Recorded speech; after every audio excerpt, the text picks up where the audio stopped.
Welcome back to Real Estate Mindset. Happy Monday. Thank you for joining me today. I got a lot to talk to you guys about today. I put an offer in on a house. So I want to go over why I put the offer in on the house. A lot of people are like, oh, you just been waiting on the sideline. You and your community have been waiting on the sideline for the last 2 years, when the reality is multiple people within our community, especially in Discord, have been making offers on houses. The important thing to understand about us, about me, and what we're doing, what we're trying to explain to the public and to the community is you must do your own thinking, and every single housing market is different. And within each housing market, every subdivision is different. And so if you're going to understand how to get a great deal, if you're going to understand how to find wedge, how to find cash flow, how not to get swept in the overwhelming unaffordability, you must understand how the data works. And so we'll go over all of that today. So, we're going to do our normal market update, but we're really going to study some stuff. And some other things we're going to study today, guys, is I'm going to show you the differences in FHA versus conventional. And I think you're going to be, I know I was, extremely surprised at the results. The way the government administration has been kind of working things behind the scenes. I don't know how else to say this, but the restrictions for FHA is lower, in the sense of they've made it more affordable now to get FHA mortgages. And when we put an overlay versus conventional, it starts to become actually crazy clear how FHA is actually more affordable in many situations, not all situations, and I'll show you guys that. And then also, guys, I'm going to show you guys seller's disclosures. We'll do a market analysis as well. So it's going to be a lot of studying today. But before I really dig in, I want to remind everyone, and also, by the way, we're going to listen to Biden, his State of the Union. He's going to bail out homeowners, right, or home buyers in the future. And then we're going to also listen to a little bit of Jerome Powell and what he had to say in Congress. So a lot of stuff, guys. But remember this, the bank term funding program, okay? So the bank bailout, which I promised Danielle I wouldn't say bank bailout anymore, although the smaller banks kind of were bailed out, but that's ending today. So it's very interesting that that's ending today. And yet, New York Community Bank is on the verge of failure. So we have a big bank on the verge of failure at the same time that they're closing the bank term funding program. And that happened last year with the bank run. So we'll go over all that, but let's start with the mortgage update, guys. Sorry for the long-winded intro. It's just been a long time since I've talked to you. I was not able to do the Friday Live because last thing, okay, I had to go to Dallas. Okay, I had to go to Dallas. I had to do my property taxes. I had to put an offer in, all in 48 hours. The reason I went to Dallas is I have a client that flew in from California to Dallas, and I drove my butt all the way to meet them. So I drove 9 hours in one day just to meet my client and to show them houses. So if you're a realtor complaining about driving people around, stop complaining. I just drove 9 hours. And by the way, you guys, I really want to encourage you to do your taxes. I've done my taxes. I do my own taxes. I have multiple Schedule Cs, multiple self-employment businesses. And I'm going to tell you guys right now, I owed double what I thought I owed. So it was a little bit of a hit in the stomach, when you owe double what you think. So I owed a lot of money to the IRS. I finished my taxes. I just really want to encourage you guys to do that, because remember, if you're self-employed, filing an additional tax return, basically it levels up or levels down your purchasing power. So understand that if you're going to go heavy on your tax deductions for self-employment, it will hurt generally work with a loan officer, but that will generally hurt your purchasing power. So some of the things, guys, and I'll get into this, but some of the things that I was able to do to maintain my purchasing power, and remember, I no longer have a W-2 job. So I just lost $72,000, a little bit more than $72,000 in purchasing power. So I had to be very, very careful filing my taxes. And remember, you don't really want to file your taxes right ahead of purchasing a home or when you're in the process of purchasing a home, because the reason that is as a requirement to close on the house, you need something called TRVs, which is tax return verification. Okay, it's a lending guideline. It's a lending verification requirement. And sometimes the IRS can take 4 to 8 weeks to complete TRVs, tax return verification. So just be careful of that, all right? That's why I had to rush doing my taxes, and I had to do a closing of 45 days so that when I filed my taxes, I had 6 weeks for the IRS to update my TRV. So just wanted to let you guys know that. And also, if you really want to enhance your purchasing power when you're doing your self-employment taxes, or if you're using a CPA, some of the things that I do, because I'm not a CPA, I'm not giving you tax advice, but some of the things that I do is I can go heavy on my home office expense. When calculating qualifying income for a residential mortgage, you are allowed to add back into income calculations home office. Okay. And the beautiful thing about home office, you guys, especially if you're renting like me, it's just one of the only ways to claim rent as a tax deduction. Okay. Rent as a tax deduction. There's also things you can do with the LLC, talk to a CPA, but you can add home office expense back into qualifying income. Another thing you can add back in, guys, is your mileage. Generally, I think it's 23 or 25 cents a mile you can add back in. So yeah, I went heavy in my home office expenses because I have a home office. You guys can see this right here, and my mileage because I drive around the whole nation. But another thing you guys can do and add back into your qualifying income is depreciation. So I have a lot of depreciation, not a lot, but I have depreciation on my tax returns as well. Now, the disadvantage is tax liability. So if I go light on my tax deductions because I want higher purchasing power, I also have a higher tax liability. So there's a balance right there is the point I'm trying to make. I did that myself, you guys. I owed a lot of money in taxes. That really, really surprised me. So just do that. I don't know if there's a lot of tax law changes or whatnot, but I want you guys to start doing your taxes so you can figure out what's really going on. And another thing, the tax assessed values in Texas. Hopefully I'll have time to, let me make a note here. I want to show you guys what's happening in Texas as far as assessed values absolutely skyrocketing. There was one property, and if you're in my Discord group, you already know this. When I'm in my Discord group, I'm trying the best I can, you guys, Trey made this whole group, by the way. Our member of our community made another community. It's a beautiful thing. Everything's in the Discord group. When I'm walking in houses, I'm trying to update you guys. Like, look at this damage, look at this horrible job, so if you guys want more info, it's not, hugely active, but we're pretty active. We're, a lot of differences of opinion. It's not an echo chamber. It's just a lot of people sharing their insights in the housing market, and also a lot of people just venting their frustration. There's still a lot of people that are frustrated and bitter because the housing market is not crashing like most of us, including me, wanted. I wanted a nationwide house crash, but we don't have that. What we have here is we have an amazingly divided housing market. We have huge differences in existing versus new homes. We have huge differences in Florida. Well, Florida versus Texas, not so much anymore. New York versus California. There are so many things that it's just people are giving up. People are, even people on my channel are saying, Travis, you've been saying this for 2 years, even this morning. And I'm not taking that as an offense. Yes, I have been saying this 2 years. And they're like, Travis, nothing has changed in 2 years. Yeah, right. A lot has changed in 2 years, but we didn't get what we wanted. Not yet. We got a little bit. Well, I'll take that back. If you're in Jackson, Mississippi, you got what you wanted. If you're in Birmingham, Alabama, you got what you wanted. If you're in Anaheim, California, you didn't get what you want. If you're in West Palm, Florida, you didn't get what you want. If you're in New Orleans, you did. So it's divided. And what I want to say, guys, is despite what happens next, okay, and this is with me as well, despite what happens next, please do your own thinking.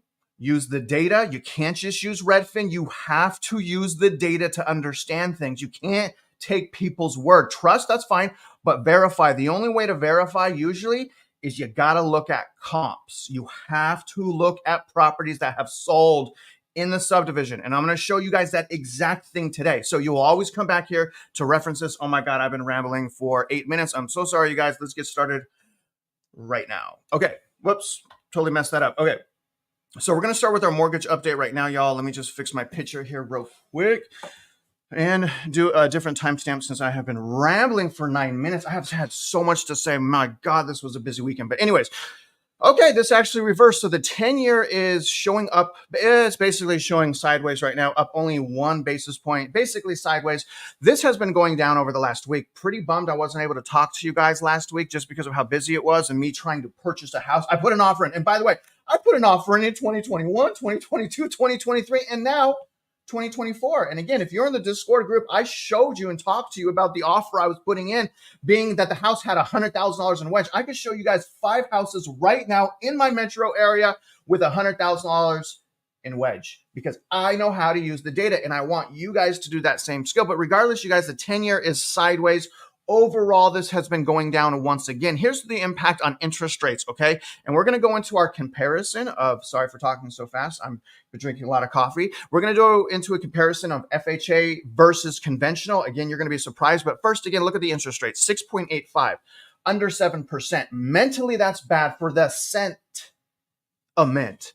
People make, man, the Peter Schiff video, people are like, oh, you can't even pronounce his name. You guys, I'm sorry. I tell you guys all the time, I'm just a normal person. I get super nervous and I have an accent and I mispronounce sometimes. So I'm sorry if you didn't like the interview. You guys, like the Peter Schiff interview, I could barely breathe. It took me like 2 minutes just to be able to breathe. And I practiced the intro about 100 times and I still butchered it. So forgive me. I'm sorry. I'll get better. But look at guys, 6.85, it's under 7%. Okay. I don't like it because of the mentality of people. People are like, oh, it's, there may be buyers, maybe, that are choosing to be on the sideline. If they're already priced out, they can't get in the market. The market's more unaffordable. How are people on the sideline coming back? They're not. If you're forced on the sideline, things are worse. You can't get off the sideline unless you change you. And even then, sometimes you can't do it. But rates are high, you guys. And I want to point out this. Take a look at the difference between this interest rate and this interest rate. It's time to talk about this, okay? And the reason I want to talk about this is because Mr. Watson, he's in our Discord group. This guy is a great guy, but he doesn't share the same perspectives as I, but we both respect each other. So it's a really good relationship. And I really hope we're strengthening one another. I know he's helping strengthen me, but he's like, Travis, you would never consider being so foolish as to purchase a home with an FHA mortgage, right? So I started reviewing that. I'm like, you know what? It's actually, a lot of people don't put 20% down. A lot of people don't have a 780 credit like I do. So let's really compare this, because right now we already know FHA has a lower interest rate. FHA has a lower down payment requirement.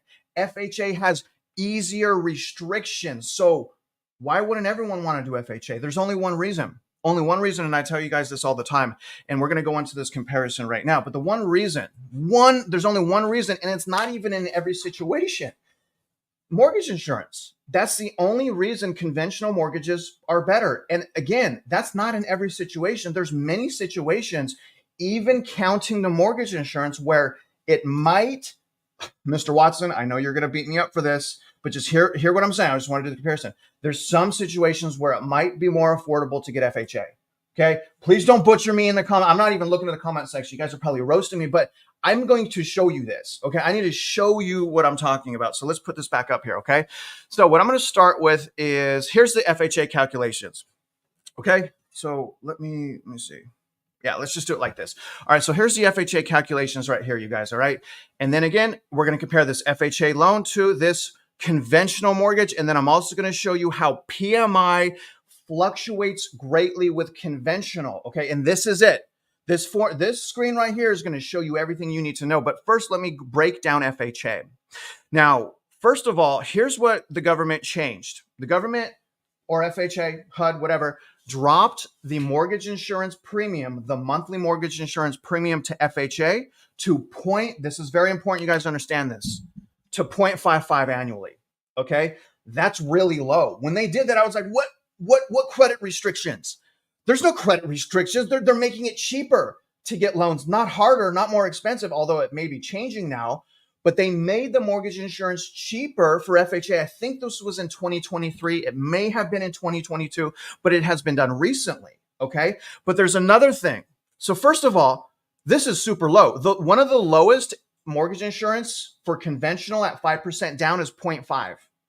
And that's if you have a 780 credit score. The only way to beat it with the minimum down payment, I'm talking minimum down payment, everyone, minimum down payment. The only way to beat FHA mortgage insurance is to have a 780 credit score. If I have a 760 credit score, I cannot beat FHA minimum down 5% minimum down. I can start beating FHA only if I have a credit score over 760 tier, so 760, 780, and I have over 5% down payment. If you're going to put the minimum down on a house, almost every situation, many situations, is cheaper to get FHA. But going back to this, you guys, look at, so it's 0.55 monthly. Okay. That equals mortgage insurance payment of $154 a month. All right. For a $350,000 house, your mortgage payment on FHA is going to be $2,673. Here's one of the biggest problems of FHA, and this is Mr. Watson's point, I believe. And Mr. Watson, if you're listening, I'm not trying to talk. I don't even know if you're listening, but I love you, brother, by the way. I love everyone in the Discord, except there's like one troll, but it is what it is. But you guys, here's the problem with FHA, okay? They have an upfront, no one talks about this. They have an upfront mortgage insurance premium that is rolled into the loan. And that's why everyone's like, don't get FHA, don't get FHA, because of the upfront MIP. So example, your house price is $350,000. After the down payment, they add back in that $6,125. So on a $350,000 home, you guys, the mortgage insurance premium that you pay up front, but it's rolled into the loan, so it's not out of pocket, is $6,100. Do y'all understand? So in other words, if it was only a monthly thing, FHA would be a lot easier for me to like support. But the problem is, you guys, is not only do they have that monthly fee, they also have that upfront fee. Although you don't have to pay it out of your pocket initially, you do have to pay it out of your pocket through interest and through 30 years. Well, it depends on the situation. But regardless, you guys, do you understand? So you do have to pay that upfront mortgage insurance premium. But look at this. We're going to talk about payment. We're talking about minimum down. So in this situation, okay, monthly payment, we're talking, you guys, this is so crazy. I'm telling you guys, you're going to freak out when I show you this. Okay, so let me just reiterate this. We're talking minimum down, only 5% down conventional. So you're putting more down with conventional, 3.5% down with FHA, okay? Only minimum down. If it's 10, 15, 20% down, all of these numbers change. So we're going minimum down. All right, let's go back into this, okay? I mean, this stuff is pretty crazy to me. So let me show you guys conventional now. So remember, FHA is $2,673. I have a better idea. You know what I'm going to do? You guys are going to like this. I just know it. Let me do this. Okay. I'm going to just do this, okay? So here's going to be our FHA comparison. So the interest rate, let's start with the interest rate for FHA. This is my interest rates, you guys. I got quoted, can you believe that? On an existing home. I got quoted 5.5%. You guys want to know what I got quoted on conventional? You ready for this? Conventional. That's my quote. How was I able to do that? How was I able to do that? I've been preaching to you guys, okay? I told you guys there's going to be a lot of education today. How was I able to get this? Again, how was I able to do that? Because we just looked at the rates, right? And they're just right under 7%.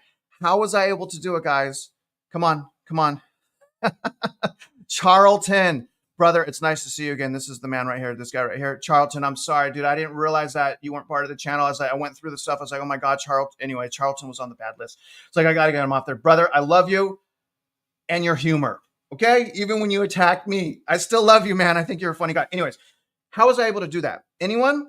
Anyone, guys? How was I able to get a substantially lower interest rate than what is being quoted?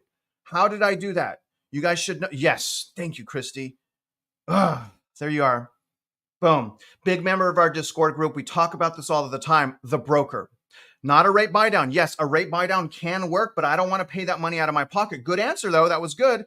Excellent credit. Yes, yes. All good things. No, not a love letter.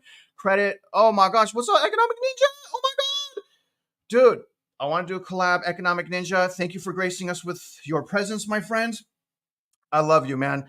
I want to do a pizza box, by the way. I want to do a video outside with a pizza box. I used to watch Economic Ninja all the time, guys, and I was like, I want to be like this guy. This guy's like passionate. He loves, the thing that I like about Economic Ninja is I really think he loves people. I think he loves people. I don't know. You guys have your own opinion, but I mean, I like him. So anyways, guys, I was able to get the lower interest rates because I used a broker, not a direct lender, okay? If you want to save a lot of money, okay, if you want to save a lot of money and you're not at the mercy of like, I see you, and you're not at the mercy of like having low credit. So if you have great credit, you go with a broker, okay? Most of the time you go with a broker versus a direct lender, your interest rate can be 75 basis points lower. And the reason that is, guys, and I want you to really understand what I'm saying, direct lenders, they pad their interest rates. The reason that direct lenders unanimously almost pad their interest rates and their interest rates are higher is they have mega operating expenses.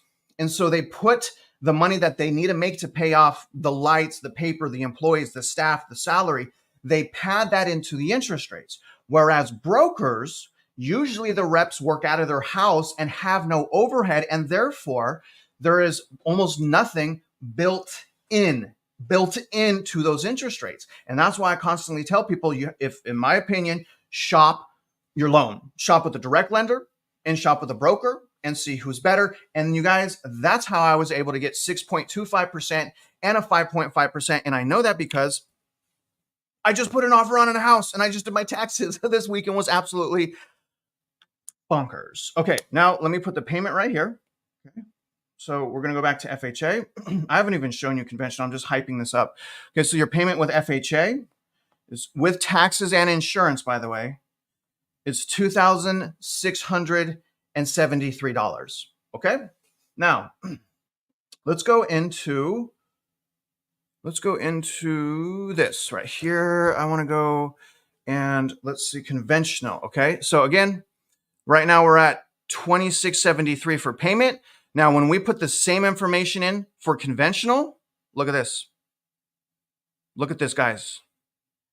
Your payment's $2,863. It's all the same information. Home value, $350, down payment, taxes, homeowner's insurance. Your payment is higher. You guys, your payment is higher with conventional versus FHA. And your down payment is more. Your down payment is higher. It means you have to come out with more money and your payment's higher.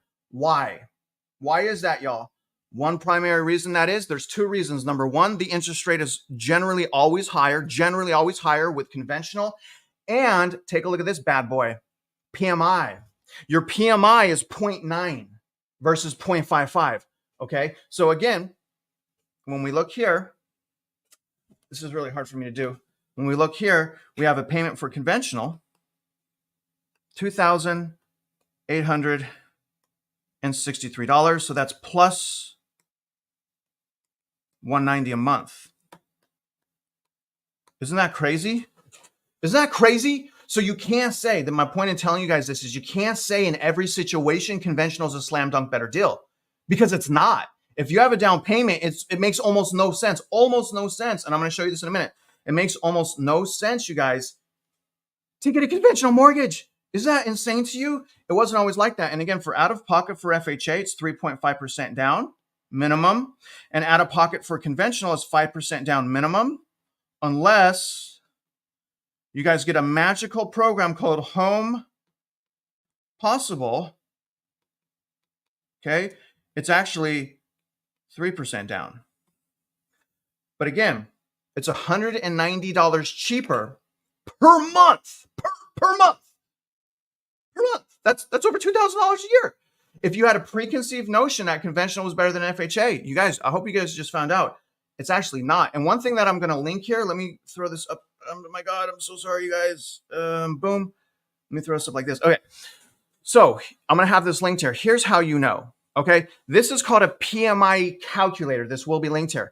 And what you guys need to know about PMI, there's two things that drastically impact your PMI, which stands for private mortgage insurance. Private mortgage insurance only pertains to conventional. MIP is FHA. It's just mortgage insurance. So I have all of the same criteria right here. Look at, you see 0.9, $241. But remember, FHA was 0.55, and that was $154.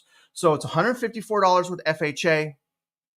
With conventional, it was $241. Do y'all see that right there? Okay. But here's the thing, you guys.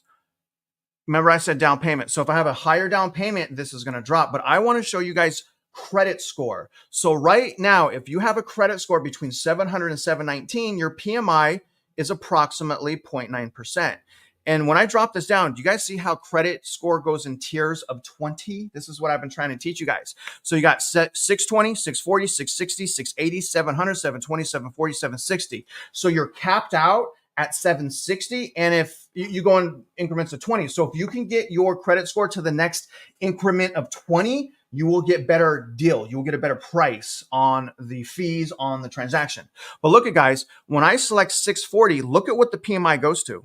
Okay, let me recalculate. So I select 640. Look at this. You see that? It's $415. Remember, FHA, it's $150. If you have a score between 640 and 659, your PMI is approximately 1.5%, which means you're wasting $415 a month. Now, here's the thing. It's supposed to take 10 years for that to be removed. So that is another benefit of conventional. On FHA, mortgage insurance does not go away unless you have 10% down and you wait 11 years. So let's just say it just never goes away. Conventional, it does go away. It goes away automatically once you hit 22% of value or 22% in equity, or if you write in at 20%, the bank can do that then. So again, look at that. Isn't that incredible? So Mr. Watson, I hope that helped. Again, but me and Mr. Watson, we could do down payment. We have great credit scores. So you're right in that scenario. But when we look at like normal people, if everyone's just jumping on the conventional bandwagon without reviewing the differences of FHA versus conventional, they may be wasting their money. And even if someone has a 680 to 699, look at the PMI. Look at this. It's double FHA. Your PMI is double FHA, even if you have a 680 to 699. Do y'all see my point? So I don't know. I'm just trying to give you guys, whether you love it, whether you hate it or not, I'm just trying to give you guys information so you guys could do your own work out there. At least you have the tools. My market is much different than your market, and I don't want to get blamed for you making the wrong decision. So all I could do, again, here's the tools. Here's my opinion. Here's the links. I love you. I want everyone to win. But we're going to go into our next thing now, you guys. I hope you guys liked that. Hope you guys liked it. I put a lot of pressure on me to educate you guys. I really love educating you guys. We're going to go into our first video. State of the Union. Okay. We're just going to do a small clip. I'm going to try to do, I have to be careful how I say this. I don't want to get political.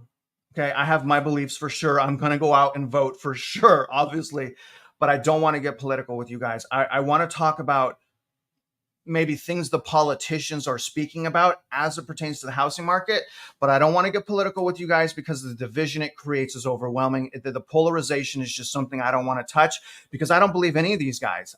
Quite frankly, everyone's a liar in my eyes, and it's kind of a less of two evils, and I don't want to hate you guys for that. And no one represents me. No candidate represents all of my beliefs. So there's no way I'm going to back someone fully. But again, I'm person I am voting for, I'm very passionate about, but I'm going to not talk about that. So we're going to listen to Biden, and we're only going to listen to what he plans on doing to help future home buyers. And I want you guys to comment in the comment section and tell me whether or not you think this is a good deal or whether or not you think it's a bad deal and will just create inflation. Is this just going to create inflation? Don't we need sustainability and balance back to the housing market? I don't know. Let me see. Let me know what you guys think right now. I know the cost of housing is so important to you. If inflation keeps coming down, mortgage rates will come down as well, and the Fed acknowledges that. But I'm not waiting. I want to provide an annual tax credit that will give Americans $400 a month for the next 2 years as mortgage rates come down, to put toward their mortgages when they buy their first home or trade up for a little more space. Just for 2 years.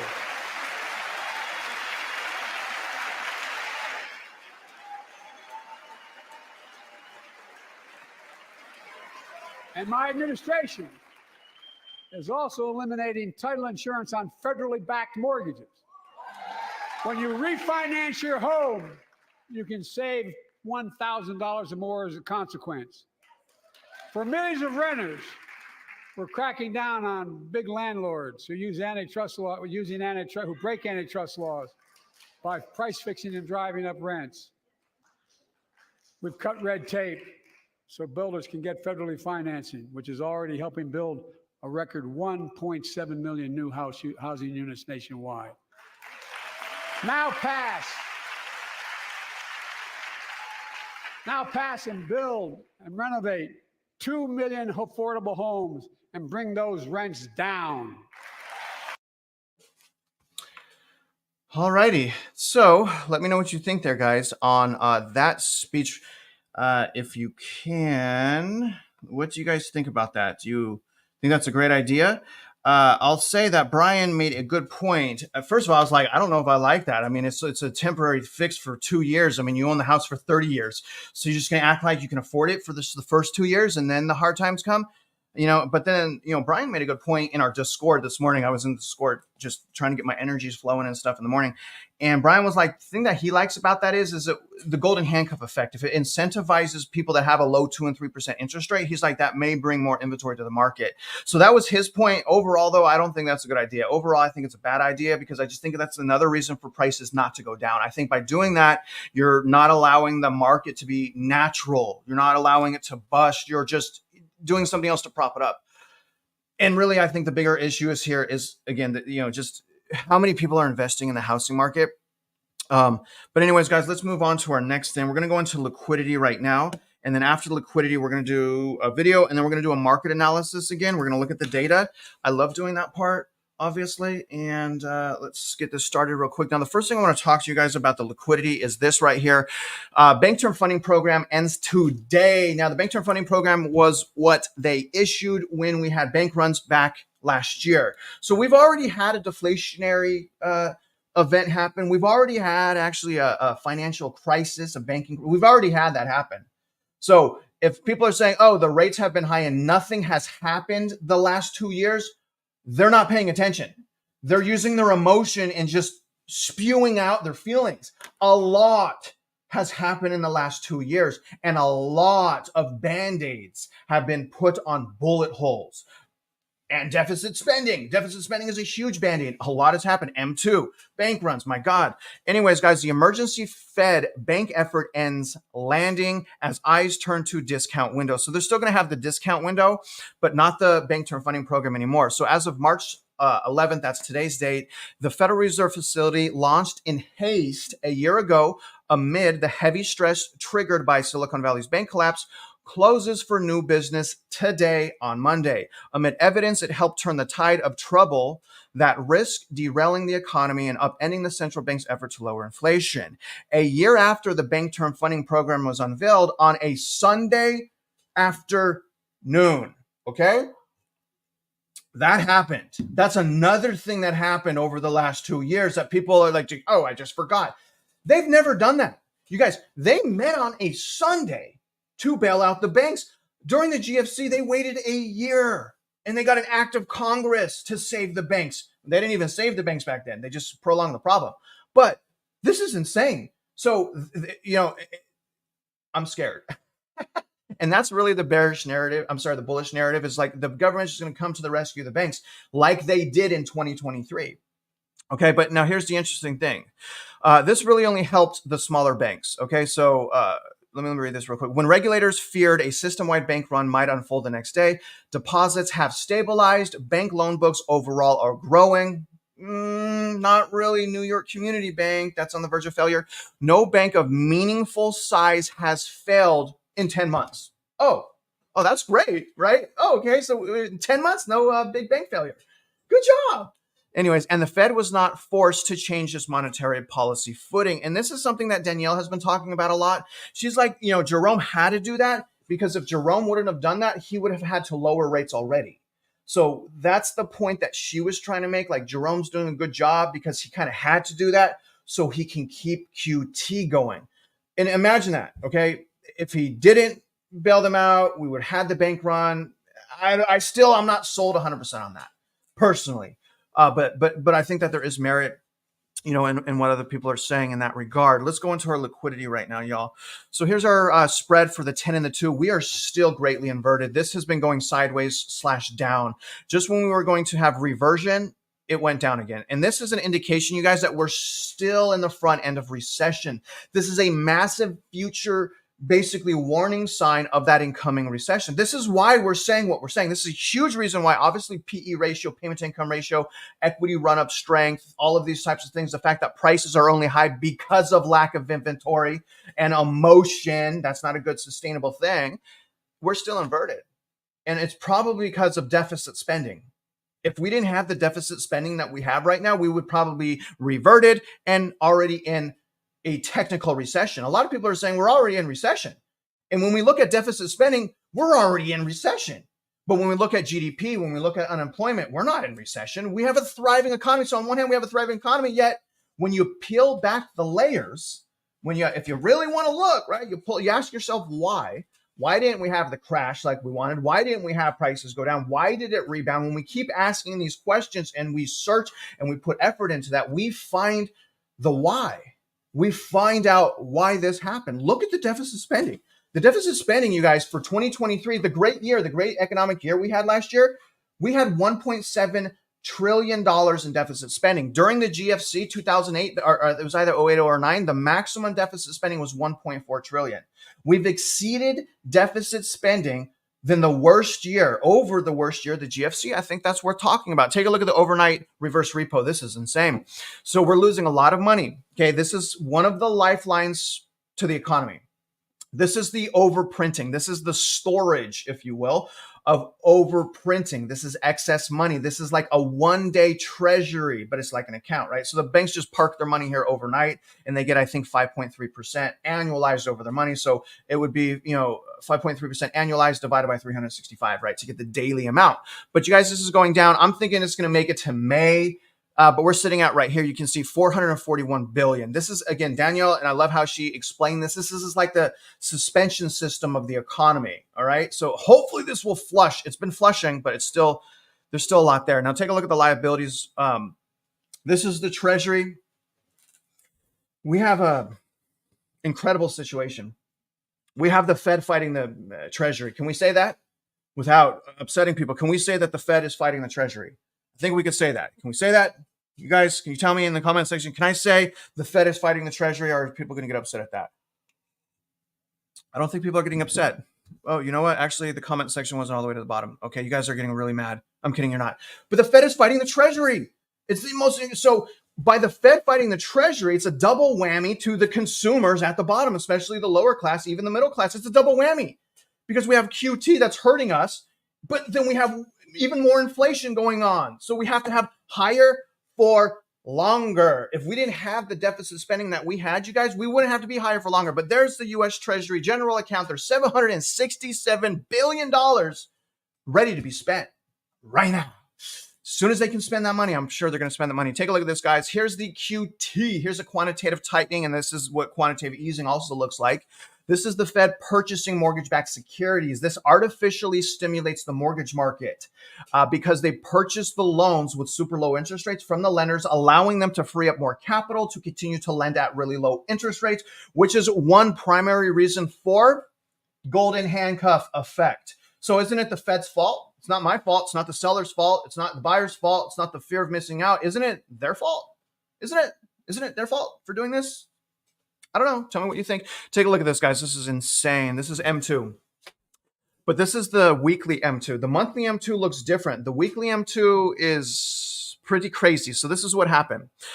Since the first time, since basically the Great Depression era, we've had M2 money supply start going down. But look at what has happened recently. M2 went up, okay? And then it started plummeting at the beginning of this year, and then it shot up. I don't know if this shot up because of the funding in Congress, because of the wars, Ukraine, Israel. I'm not saying we shouldn't help in certain situations, but I am noting that potentially, is that why we had this jump in M2? Is that why that jump? Is it you guys see the point I'm trying to make here? And by the way, when they do that, it does create inflation because they take that money and they spend it in the US, right? So we have a really, really bad situation happening right now, you guys. Really, really bad situation happening. We're going to do one more video and then we're going to do our market analysis. All right. And our next video is Jerome Powell. Jerome Powell is telling Congress right now. Okay. So the last time Jerome Powell talked in Congress, he said everything is great. And 2 weeks later, we had the first bank runs that we've had in almost 100 years. 2 weeks. So this time he went to Congress and he warned Congress. Last time he said everything's great and then immediately fell apart. This time he's saying everything's not great. There's a problem in commercial real estate. Basically, Jerome Powell just told Congress there's going to be some bank failure. There's going to be banks from CRE, from commercial real estate. So we're going to listen to that video right now. And if you guys can, let me know that the audio is all right. Powell, great to see you again. Thank you for all of your good work. I want to talk a little bit about the commercial real estate and what's happening there. The Financial Stability Oversight Council's 2023 annual report identified commercial real estate as a financial risk. And the Fed's monetary report also noted commercial real estate prices continue to decline, especially in the office, retail, and multifamily sectors. I'm especially concerned that because of the low levels of transactions in the office sector, prices have not yet fully reflected the true decline in the value. So can you expand on the emerging risks the Federal Reserve has identified in the commercial real estate market, one? And then I'm curious, can you discuss the compound risks identified in commercial real estate lending, particularly at banks with large CRE concentrations and high fractions of uninsured deposits? Sure. Let me see. I think there are just very, very few transactions in commercial real estate right now, particularly in the troubled areas. So it's not a question of prices still falling. It's a question that you don't have the kind of price discovery. You just have to assume that the prices are very low and have come down a lot. So on commercial real estate, we have a secular change in people working from home. This is one big part of it. That means that in many cities, the downtown office district is very underpopulated. There are empty buildings in many major and minor cities. It also means that all the retail that was there to service the thousands and thousands of people who work in those buildings, they're under pressure too. And banks will have made loans to many of those buildings, not all of them, but many. So this we've known for some years. And so what do? We have identified the banks that have high commercial real estate concentrations, particularly office and retail, and other ones that have been affected a lot. We identify them, and we are in dialogue with them around, do you have your arms around this problem? Do you have enough capital? Do you have enough liquidity? Do you have a plan? You're going to take losses here. Are you being truthful with yourself and with your owners? And so we've been working with them. And so for some time we've been doing that. And this is a problem that we'll be working on for years more, I'm sure. There will be bank failures, but this is not the big banks. If you look at the very big banks, it's not a first order issue for any of the very large banks. It's more, smaller and medium sized banks that have these issues. We're working with them. We're getting through it. I think it's manageable is the word I would use, but it's a very active thing for us and the other regulators, and it will be for some time. Thank you. Do you have concerns? Let me just ask you this. As you're talking with these small and medium-sized banks, because we know there's always could be a contagion, which we've seen in the past, do you have concerns that if they fail, that somehow this is going to impact the financial sector? And are you prepared and trying to address that and prevent that from happening? We're trying to stay ahead of that. So we also reached out to banks that had high concentrations of uninsured deposits, and particularly uninsured deposits, and a lot of commercial real estate in the office sector. So we're well aware of that issue, and we're just trying to stay ahead of it on a bank by bank basis and overall. Okay. And so far we've been able to do that. Thank you. Let me jump to another issue that has been on my radar. The Federal Housing Finance Agency's report on the federal home loan banks concluded that the distinction between the FHL bank's role and that of the Federal Reserve discount window as lender of last resort has not been clear, especially during times of market stress. During the 2023 banking turmoil, we saw banks rely on advances from the federal home loan banks and didn't even have relationships with the Federal Reserve to use its discount window. I know you've talked a little bit about this with Senator Warner, but how is the Federal Reserve working with the federal home loan banks to ensure that banks establish protocols to borrow from the Fed's discount window prior to times of stress? We work with the federal home loan banks because in many cases, banks were moving their loan from the federal home loan bank to the Fed. So we need to have smooth transfer. We need to be in good touch with them. Even more important than that, though, is that banks, any bank in the United States, needs to be in touch with the discount window, know how to be able to access it, be able to access it, have appropriate collateral, have control of that collateral. In many cases, it was incredibly inefficient and took a long time for banks to actually go through that function. The federal home loan banks are actually ahead of us in technology. We know that we need to really invest in technology to modernize the discount window, and also we need to do more to get our banks, all of them, in touch with the discount window in a way that they can use it quickly should they need to do so. Okay. So, I mean, there's no question, right, guys? Like, we kind of get that there's deficit spending and they're hiding stuff behind the scenes. And without the deficit spending, things would already be crashed. So I wanted to bring this. Oh my God. I saw you guys in a comment. Be nice. I see what you guys are saying. But I wanted to bring this comment up. Now, I think Jay's just trolling, for the sake of trolling. Some people do that. But I wanted to respond to this because I think that there's people that have generally that concern, like, oh, if it doesn't happen on my time, it's not going to happen at all. That's a foolish way to think. And when is the crash, everyone? Well, the thing is, Jay, is it's already crashing in places like Jackson, Mississippi, places like Birmingham, Alabama. So the real question that you're asking is when are you going to find the deal that you want? And until that happens, it's not crashing, right? Is that correct? You're saying that in your market, what you see, you don't see what you want to see, right? You're not saying any data, right? You're not using data. You're not talking about wedge. You're not talking about cash flow. You're not talking about quantitative tightening. You're not talking about deficit spending. You're not talking about yield curve inversion. You're only talking about what you feel. And the crazy thing about this, y'all, that's how most consumers are when it comes to purchasing a house. If they weren't, then I would have no reason to even be talking to you. Then you guys would already know what I'm trying to teach you. So a better question would be, Jay, is how do I find a great deal in any market? How do I do that? How do I sit on the sideline and improve my purchasing power? The better question is if I'm priced out, how do I become unpriced out? Those are the questions these people should be asking, but that's okay, man. And then, I know people are frustrated. I know, like Les, I know you think life is short, man. And it is correct. Life is short. So it's really important to make good decisions when it comes to the biggest transaction of your life, purchasing a house. The reason why this is so polarizing is because half of the country that invests in real estate looks at houses as a number and as an investment, while the other half of America looks at it as a home. Landlords look at a house as a number, but there's people living there. There's families, there's children, there's families there. This is a very polarizing subject. And so that I'm not trying to pick on Jay. I don't think you guys can. I think he's trolling, but the thing is I get it. But you can't sit there and start pointing the finger at people if you're not doing the work yourself. If you do that, you're just wasting everyone's time, especially your own. And we're laughing at you. So that's fine. But my point is, you got to do your own thinking. You have to use the data. If you're not using the data, instead of researching subdivisions, you're going on a cruise. Don't expect to think that you know what's going on. If you're constantly trying to spend money, life is short. Don't expect to understand what's going on. You have to put in the work. I ask myself 1,000 times why.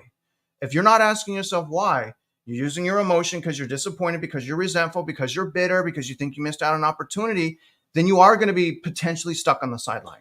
You can't do that. We can't say, oh, on this date, this is when it's going to crash. Now, I think the house market's going to crash, but I'm also telling you that I can find a good deal right now.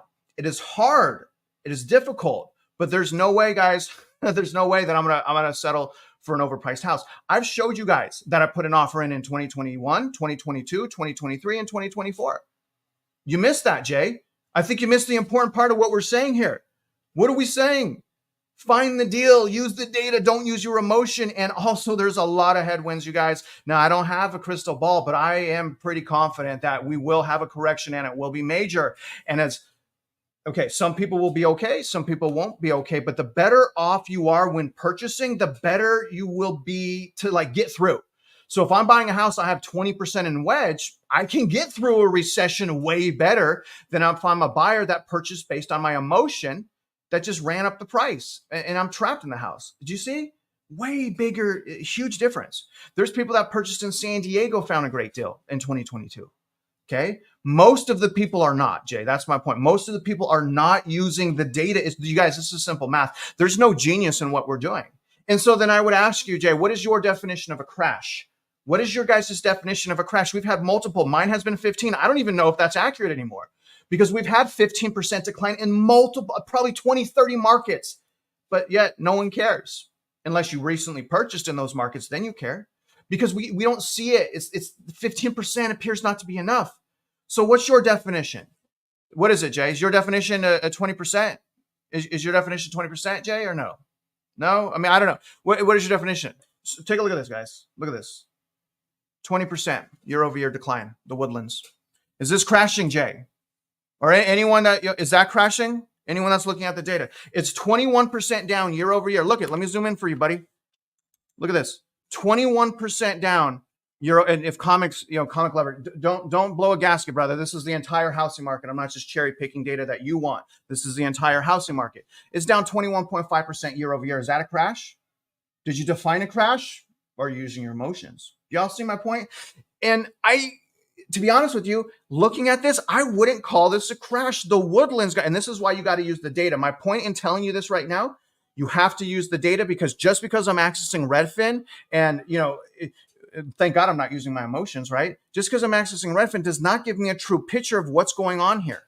This says the Woodlands is down 21.5% right now.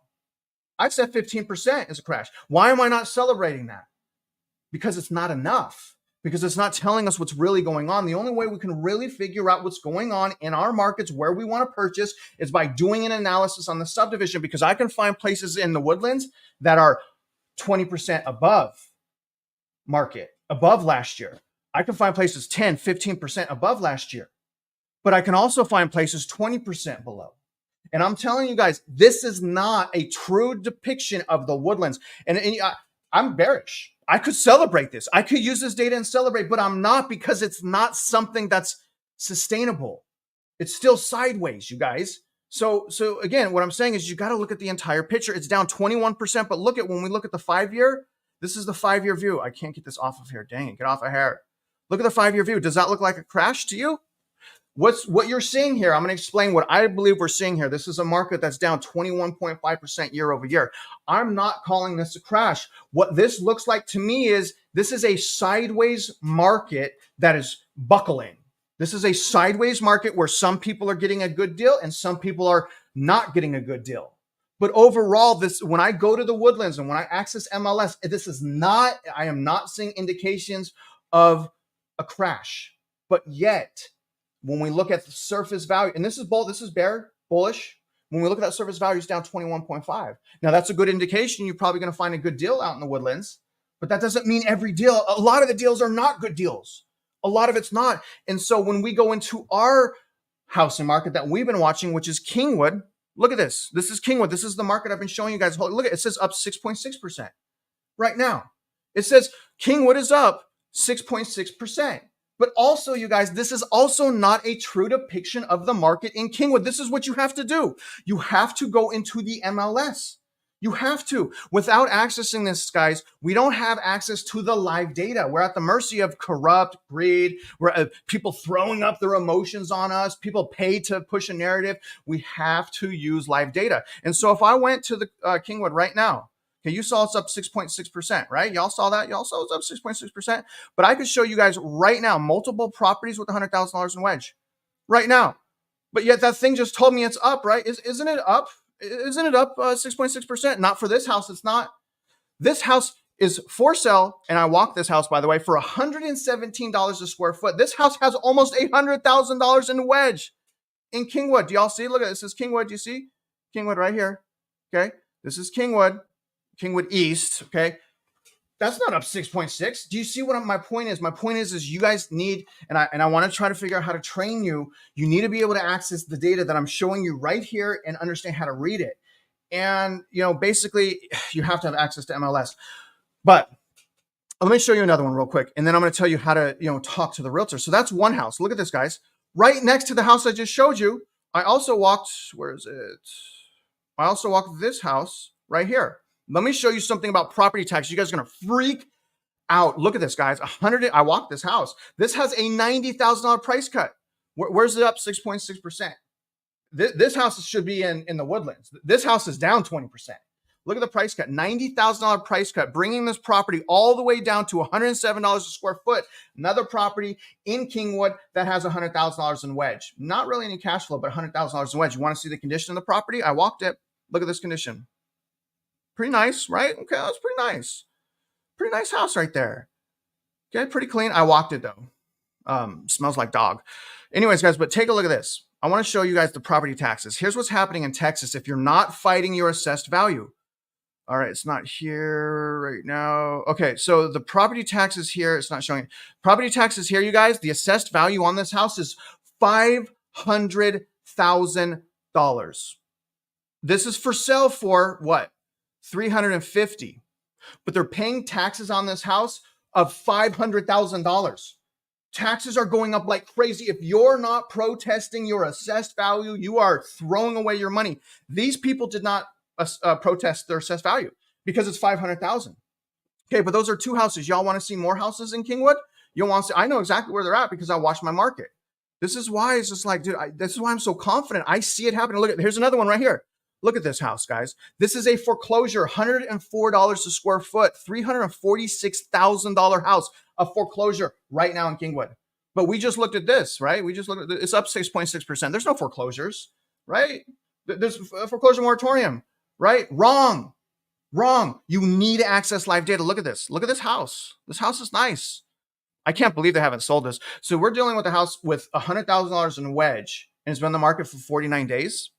But yet, you know, it's just only goes up, right? You know, you guys see my point? I just showed you three. You guys want to see one more house? You want to see one more house, huh? With $100,000. You want to see one more house with $100,000 in wedge? Is that what y'all want? Here it is right here. Look at that. Look at that. Another one. $107 a square foot. Look at that. $107 a square foot. Been on the market for 192 days. Where's the 6.6% growth? You see my point? It depends on the market. It depends on the subdivision. Not all houses are the same. So I just read data where it's up 6.6%, but I just showed you four houses with $100,000 in wedge that are all in pretty nice condition. You know what? I get it though. I get it. You guys want to see five houses, right? You guys want to see five houses? That wasn't enough. Four wasn't enough. We got haters. Okay, we got people emotional. We got trolls. You know what? Let's let those trolls help us. Okay, let's go above and beyond. I don't know. Oh, here we go. Look at this. Look at this. Here's another one. Look at this. Look at it. This one I may buy. I may buy this house because it's smaller than it's like median size. The other houses I showed you were pretty big. This is a median size house. This is actually a good house. But look at the price per square foot. $103 a square foot. Look at the days on market.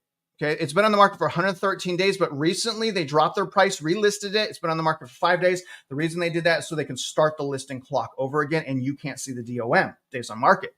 Guys, that's $103 a square foot for a house that's a median size. That's a steal.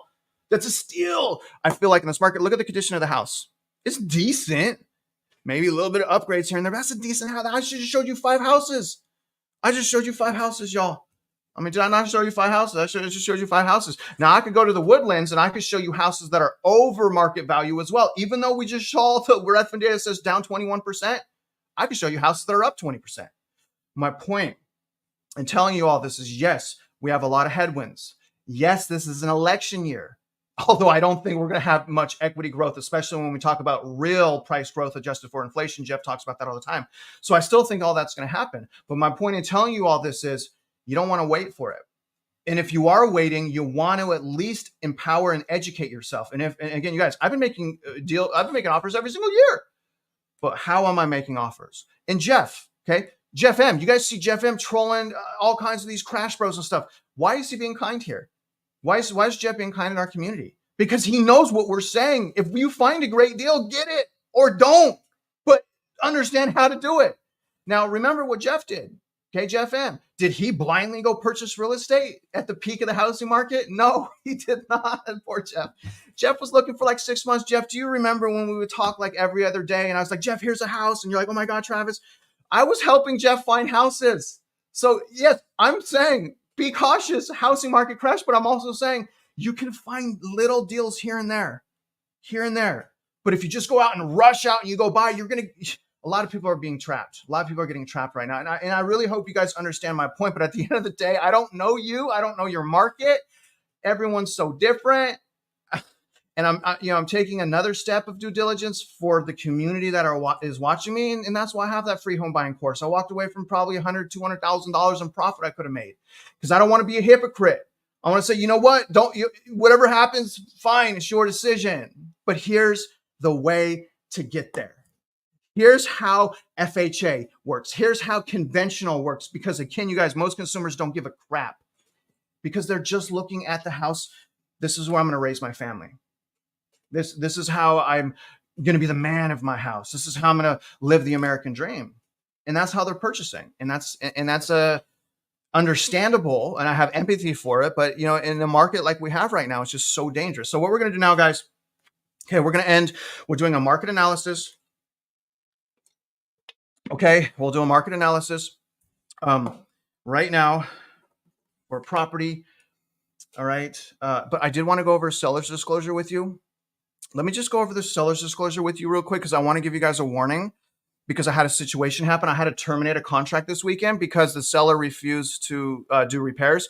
Okay, so here's what a seller's disclosure looks like in Texas. Okay, so seller's disclosure is supposed to give you indications of what's going on with the property. But I'm going to tell you guys right now, most people, like I'm talking like crazy, most people do not fill these out honestly or correctly. And that is the reason why we have home inspections.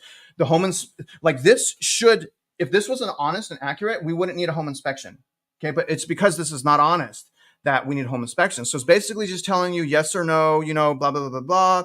What I really kind of go down to when I'm looking at seller's disclosures, guys, is one is the roof. Okay, you always want to look at the age of the roof. That impacts your insurance. It impacts all kinds of stuff. So you see here, basically second page, you have your roof age, 12 years old. Okay, and then I go down here to look if it flooded. And you guys see no flood, right? And that's the second thing. So I look at the roof, I look at the flooding. But when it comes to like other things, you guys, they just do a horrible, horrible, horrible job. I just picked a random seller's disclosures, but this goes into like wood rot, like is there wood rot, asbestos, all this types of stuff. But they don't look at. See, here's wood rot right here. All right, the home that we canceled, my clients canceled and terminated yesterday. Their seller disclosure said no wood rot. We found wood rot. It said no mold. We found mold. There's a hole in their sewage pipe from a root, and the seller refused to fix it. So we terminated. I was so proud of my buyers for doing that. Now, I want to make a point. They had the ability to they spent $2,500 in inspections. My client did, and they still walked away. And that is so. I'm so proud of them for that, but understand they had the resources to do that. That's why I'm representing them. They're like, okay, we're going to take our time. We're not going to fear missing out. We're going to get a good deal. And that's why I'm repping them. And it was proved because they walked away. Most agents, like on the buyer side, you know what he told me on the buyer side? He's like, oh, your client's spending a lot of money on these inspections, aren't they? Implying that they had leverage over my client, when the reality is that was a strength, not a weakness. Agents think that if people are spending money on inspections, that they're more likely to close on the house. But the reality is if you have enough money to do proper due diligence, those inspections make you a strong buyer. Every single time we did an inspection, they got popped on something. We even did a hydrostatic inspection. The agent showed up. The seller's agent showed up when we were doing the hydrostatic inspection. He went to the inspector and was like got all aggressive, like, this is a dangerous test. In 29 years, I've never had this test before. And the inspector, he's from South Africa. He had this British accent. It was so funny. He like pulls his hair out. And he's like, what? In 29 years, you've been saying the wrong thing? He's like, this isn't dangerous, you fool. 29 years and you don't do this due diligence. This guy slammed this realtor. But my point is, this guy's a maniac. He's a maniac. He's a fool. He doesn't understand what's going on. And so realtors are weak overall. And that's why I think, you guys, realtors are partially responsible. If we had an industry full of strong realtors that were cautioning their buyers, like, just walk away, use the data, this is a bad deal, this is a good deal. If we had more realtors like that, the house prices wouldn't be so high. We had realtors, instead of saying walk away, we had them saying, if you want this house, you got to bid higher. We had realtors saying there's bidding wars. We got to go higher. Okay, you got to just put a price on home ownership. So that's what they do. So instead of find a great deal, walk away, just put a price on your primary residence. Don't you want to live the American dream? Aren't you ready to move on with your life? And so that's the problem with the industry. That's one of the problems. And those sellers inspections, again, you guys, you cannot rely on those sellers disclosures. They're awful. So let's go and do our market analysis now. Okay. And this is what it's going to look like right here. Okay, that's what we're going to do as far as our market analysis. So we're going to calculate wedge and we're going to calculate cash flow. Okay, but let's go back here. Boom. Okay, looks like I've been logged in too many times. So let me just exit out of this real quick, guys. Okay, there's our mortgage payment right there. So remember, we also have to calculate our mortgage payments. Okay, so This is what I'm doing to my customers. If you guys want to know how to talk to a realtor to get them to do this, all you do is you say, whatever realtor you're working with, this is what I do to my clients. My clients text me an address. So they text me the address. The first thing that I do is I run numbers. Very first thing I do, I'm running numbers. And by numbers, what I run is I run the comps for the last 3 years, even more than that, on the subdivision. And based on what those comps or sold properties say, we know whether or not we're getting a good deal. And now in my market, what I like to do is I like to stay at the bottom of 2021 prices. And I see that. And I see that often. So again, my gauge in my market to, okay, good deal, bad deal, it's 2021, bottom of 2021 prices. Okay.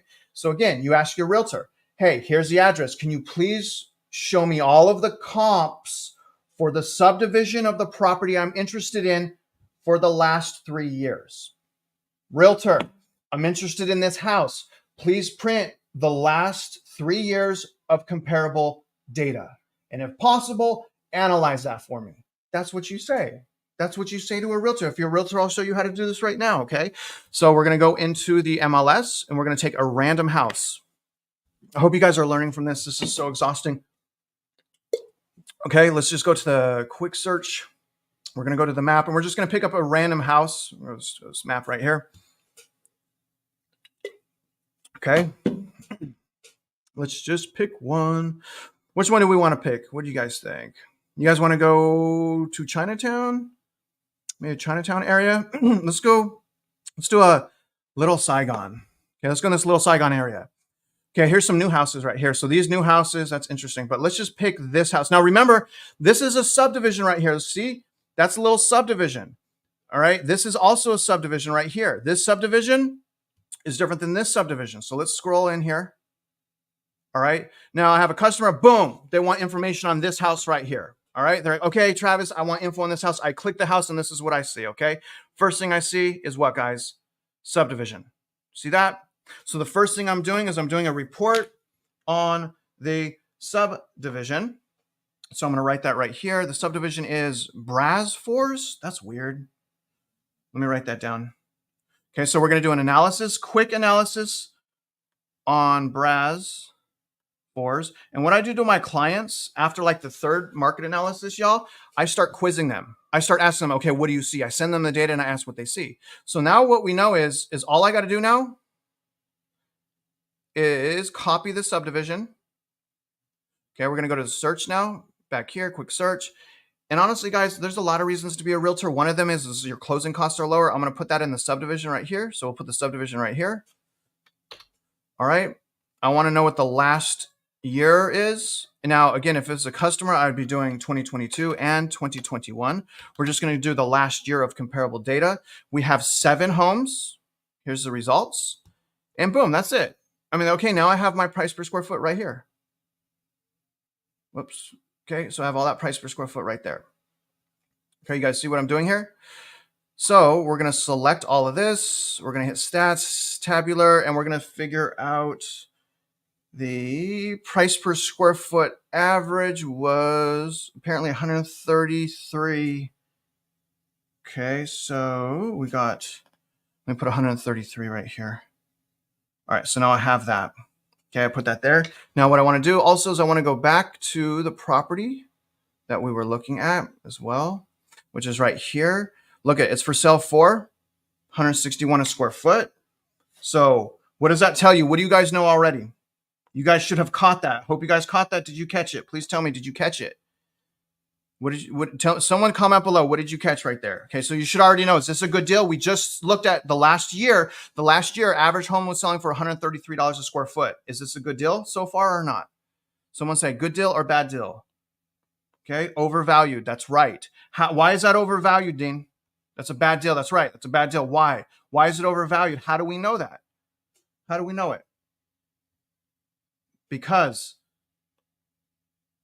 the last year, homes sold for $133 a square foot. Okay.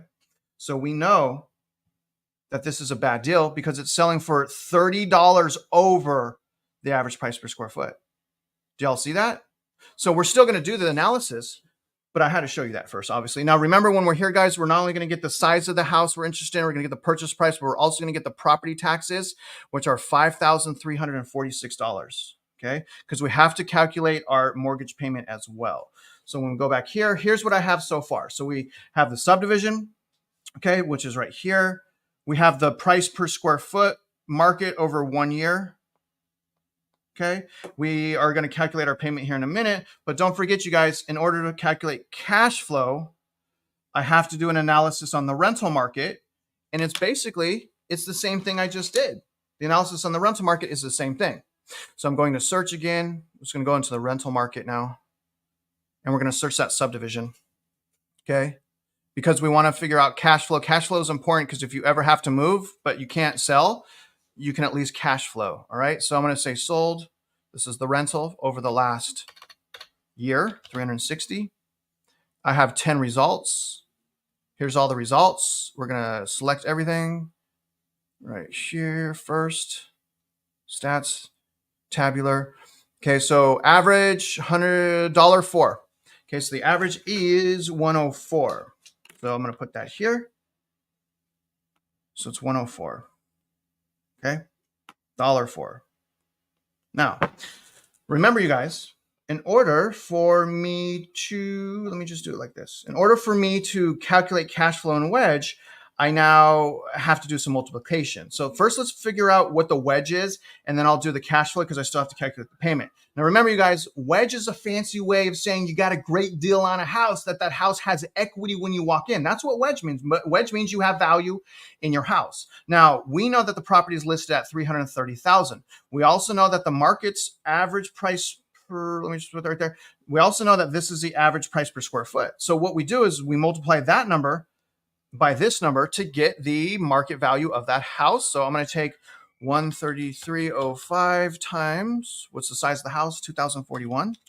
That means the market value of that house is about 271,555. Okay. So this is how you could do assessed value as well. So how much wedge does that have? So we take 330 minus 271,550.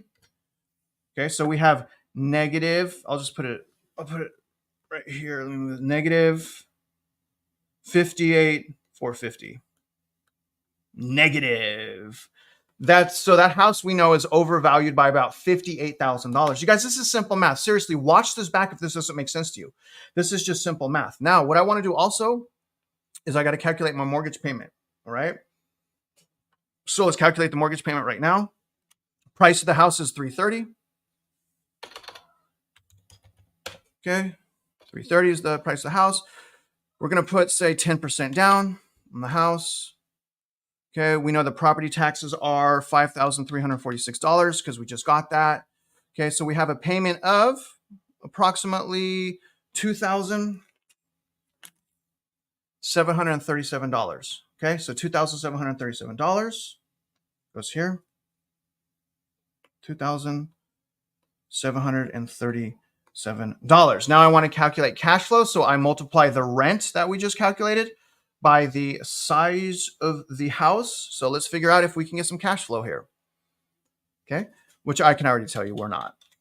And that is a bad deal. But this is how you work deals. So I'm going to take $1.04 times 2041, which gives me market rent of let's put this right here, $2,122. So how much is my cash flow? My cash flow is, so I subtract the mortgage payment by the rent I can get from market, and this means my cash flow is negative $614.36. So we know right now, you guys, just from doing this analysis, that that's a bad deal. Okay. And it's just, again, I just keep going back to this. It's just simple math. I really hope you guys are learning this. Because I just showed you 5 deals with about $100,000 in wedge by doing what I just did. And again, it's not always like that. Look, this is one where it's the opposite of what I've been, hoping to find in the market. So I just keep going back to let me put the power in your hands, but it's up to you to catch it, right? I'm trying to put the power in your hands, but you got to catch it. I know my headlines and my videos are polarizing, but that's how it has to be. So we're going to go into our last video, you guys. This is about corporate America purchasing all of our homes. I want us to end here because let's understand, what's going on behind the scenes, which is like corporate America is absolutely destroying us. I think it's fair to say that. So we'll end with this video. I hope you guys enjoy. This has been long. Thank you for staying with me, guys. Tonight on Georgia's housing crisis. Is the audio A okay? GSU study says 19,000 homes, not apartments, homes in the metro are owned by 3 companies. That's nearly 1 in every 9 houses up for rent, and some entire suburban neighborhoods where corporations own it all. Channel 2's Michael Doudna is live in Paulding County. And Michael, this is important because it drives up prices for everyone. Yeah, when you're talking about tens of thousands of homes involved here, well, it can make an impact, meaning that homes that you see like this one that would originally have been a starter home about a decade or so ago are now for lease. Signs in front yards showing not a home for sale, but for rent. Atlanta has more of these types of properties than the next couple of metro areas combined. These properties I can't are turn up the audio. single-family I'm so homes sorry, owned guys. by corporations, not people. And Atlanta is the #1 location for these houses in the entire country, according to GSU professor Taylor Shelton. Just a decade or so ago, none of these companies even existed. But a recent study found that just 3 companies, known to customers as Progress Residential, Invitation Homes, and Main Street Renewal, own more than 19,000 homes in the metro area. The homes that most of these companies are buying are exactly the kind of starter homes that 15, 20, 30 years ago would have been first-time home buyers. And in certain areas, these corporations can own most of the homes in a neighborhood. Take this street where every single house you see is owned by Invitation Homes, built to rent Wow. and not to buy, impacting the entire market as a whole. It makes it impossible to find a deal. Jordana Haig says the end result has led to higher prices as corporations have bought up much of the supply of homes, pushing up house prices while also allowing them to control the rent. That's problematic because there should be more competition to keep prices reasonable. But for others like DeMar Madison, these rental homes allow folks to try out home ownership without the full commitment. Yeah, that's not trying out home ownership. You call it invitation. So hey, That's being a renter. So I think it just varies. I think it depends on the person. Now, while this study focused on just the top 3 corporations. All right, that's enough of that. Here's the thing, you guys. I think there's a massive problem with not only institutional investors, with mom and pops, with Airbnb. I think that's all an issue. I think that SFR, single family residential houses, should go to buyers. But the reason I wanted to play that is I hear a lot of people saying, oh, institutional investors only own 1 or 2 or 3% of the total housing stock in the United States. But what's important to understand is if you look at the entire United States, yes, but they're not purchasing homes in the entire United States. Most institutional investors are purchasing the homes in massive clusters. So they're only purchasing these houses in certain areas. And that's why I'm telling you, like, it's bigger deal than what they're making it out to be. So even though it's saying 2, 3, 4%, it's 30% in some markets. It's 20% in some markets. And that's why it's such a massive problem for the locals. And here's where I want to end, you guys. If you're a local, if you're on the sideline, things are hard right now. There's really only a few things that you can do, okay? You can get bitter, you can get resentful, but I don't suggest you do that. If you really want to kind of come back to sustainability when it comes to affordability, that's what people are really asking. Like, when's the housing market going to crash? Because I want a home to be affordable, right? That's why they want the crash. It's not necessarily prices or percentages or foreclosures or anything. It's when will it be affordable for me to buy a house? The most important thing, even for me, the most important thing, the #1 thing is you, is yourself, is you guys. Maybe there's 2% of people, it's not accurate, but most of the people, it starts with you. If bad spending habits, correct them. Les, I know you're going on the cruise. Les was like, you only live once. I mean, I get all that. I understand all that stuff. Okay. But it starts with you. You got to save your money. You got to make more money. Good spending habits. Most people are priced out because they don't have the down payment. If you don't have the down payment, then you're obviously the inflation. So I empathize with the cost and the affordability to live, but you have to work on you. That's the #1 thing. And then after you've worked on you, and I have a free home buying class that teaches about credit income assets. After you've worked on you, it could be about location, being a little bit out, expanding your box can help. And then after that, price, payment. So those are really the only 4 things. So if you're discouraged, I get it, but stay encouraged. It could be worse. You could have purchased a house at the peak. You could have no equity.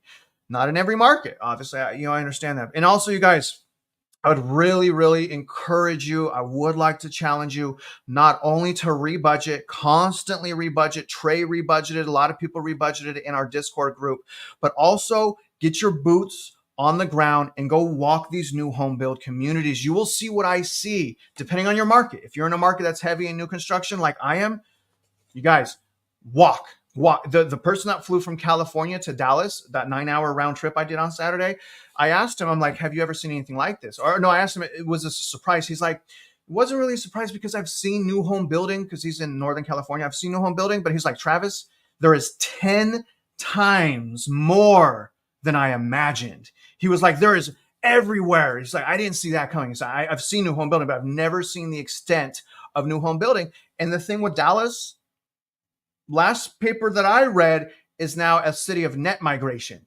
People are leaving. A lot of Dallas, you guys, is hooked on speculation. So every market's different.